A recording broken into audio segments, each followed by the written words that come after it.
Russian Foreign Minister Sergei Lavrov has drawn attention with comments made in Yerevan, where he appeared to acknowledge that Armenian forces used Russian-supplied weapons to occupy Azerbaijani territories for years. Yet Russian weapons were used to occupy these 7 undisputed Azerbaijani districts and to build fortifications and combat lines, clearly indicating a long-term intention to hold these territories. Some analysts even noted that the nature of the fortifications suggested there was never any plan to return these areas to Azerbaijan. The remarks, though carefully framed, mark a rare moment of public recognition by a top Russian official of Armenia's military actions in the 1990s, and the role of Russian equipment in those operations.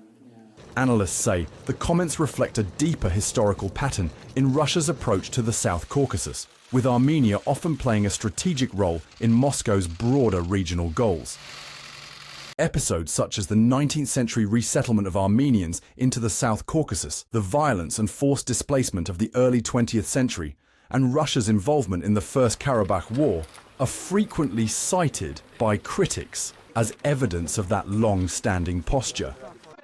One of the most controversial chapters remains the role of the Russian 366th Motorized Infantry Regiment during the 1992 Khojaly massacre. Lavrov's acknowledgement that Russian weapons were used to occupy Azerbaijani territory has strengthened the view that Armenia may have acted, at times, as a tool in Russia's regional strategy.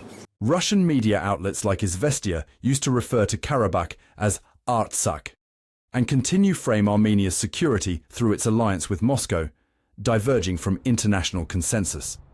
But Russia's traditional approach may be losing ground.